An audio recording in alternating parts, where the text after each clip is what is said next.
किस प्रकार केवल गाय की सेवा करके हमें हमारे पितरों का, हमारे पूर्वजों का आशीर्वाद मिल सकता है।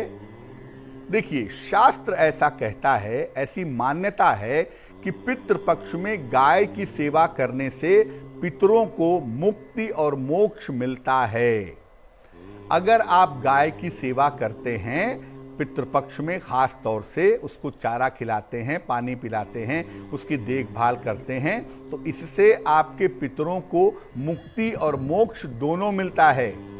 साथ ही साथ अगर गाय को चारा खिलाया जाए तो वो ब्राह्मण भोज के बराबर होता है, यानी जो ब्राह्मणों को भोजन कराते हैं श्राद्ध के समय में, उसके बराबर होता है। अगर आप गाय को चारा खिलाएं, वो निर्धन को भोजन कराने के बराबर है।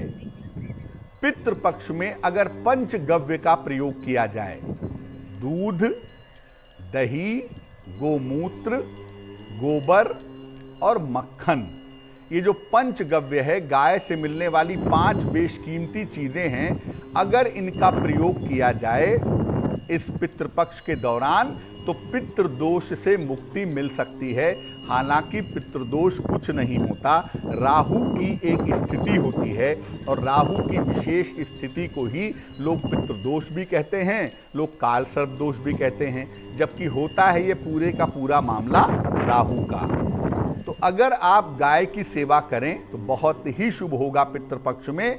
और अगर आप गोदान करते हैं, यानी गाय का दान कर देते हैं किसी निर्धन व्यक्ति को, या मंदिर में गाय का दान आप करते हैं, गाय खरीद करके दान करें तो बहुत ही शुभ होगा। और अगर ऐसा ना कर सके तो संकल्प लेकर के कि मैं गाय का दान इसी वस्तु से कर रहा हूं, मैं इसी वस्तु से गोदान कर रहा हूं, अगर ऐसा संकल्प लेते हैं तो हर तरह के ऋण से, हर तरह के कर्जे से और हर तरह के कर्म से आपको मुक्ति मिलेगी। लेकिन देखिए, इसका मतलब ये नहीं है कि आप जीते जी अपने माता पिता की सेवा नहीं करेंगे और मरने के बाद गोदान करेंगे, मरने के बाद निर्धनों को भोजन कराएंगे।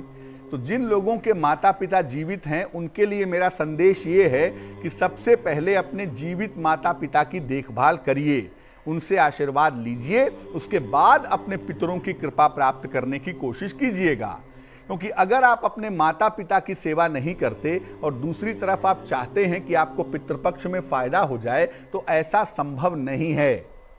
ऐसे लोगों का जो आहार है या ऐसे लोगों की जो पूजा है वो पितृलोक स्वीकार नहीं करते, जो लोग अपनी माता की देखभाल नहीं करते हैं, अपने पिता का ध्यान नहीं रखते हैं। इसलिए माता पिता का सेवा जरूर करिएगा, तब आप पितृपक्ष में जो आपको उपाय करने हैं वो कीजिएगा। और पितृपक्ष में हर व्यक्ति को, जो पितृपक्ष का पालन कर रहा है, उसे किसी भी सार्वजनिक स्थान पर, किसी भी पार्क में पीपल का पौधा जरूर लगवा देना चाहिए। एक पीपल का पौधा लगवा देने मात्र से आपके पितरों को मुक्ति प्राप्त होती है। तो जीव जंतुओं की सेवा करें, माता पिता की सेवा करें, पीपल का पौधा लगवाएं, और साथ ही साथ एक काम और पितृपक्ष में जरूर करें, जब भी आपको मौका मिले आप भगवत गीता का पाठ करें, इससे आपके पितरों को मुक्ति अवश्य मिलेगी। अब मान लेते हैं कि आपकी कुंडली में पितृदोष है, यानी आपकी कुंडली में राहु की स्थिति अच्छी नहीं है। आपको हमने अपने कार्यक्रमों में बताया था कि राहु ये बताता है कि आपके जीवन में कोई ऋण है या पूर्व जन्म के आपके कर्म हैं जो इस जीवन में आपके लिए समस्याएं पैदा कर रहे हैं।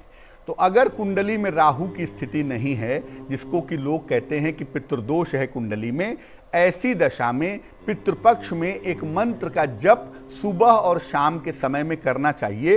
वो मंत्र है ओम प्रम पितृ प्रसन्नो भव, ओम प्रम पितृ प्रसन्नो भव।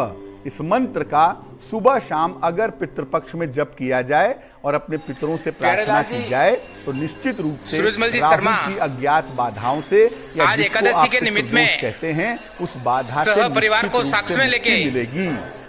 आज गोमय को चारा दिया है, मंत्र का जप करेगा वो पितृपक्ष में प्याज, लहसुन, मांस, परिवार को इत्यादि का प्रयोग नहीं करेगा। सुख, शांति, आरोग्य, धन प्राप्त हो। तो अगर वह आप सह पितृ परिवार पक्ष की में ऐसा मनोकामना करें, पूरी तो हो, निश्चित रूप से इसके वह शुभ अखंड और सेवा, अच्छे परिणाम आपको प्राप्त गोमय होंगे। की व समाज आपकी की कुंडली की ज्ञात सह अज्ञात परिवार की बाधाएं ऐसी दूर होती होंगी। रहे। और अगर कोई पशु यही हम आपको गोमय नहीं मिल से पा रहा प्रार्थना है करेंगे। तो परेशान मत होइए। वह सह पितृ परिवार पक्ष में को केवल गाय की सेवा बहुत ही बहुत करिएगा, धन्यवाद है। आपके पितरों को तृप्ति बहुत ही बहुत अवश्य आभार मिलेगी। है।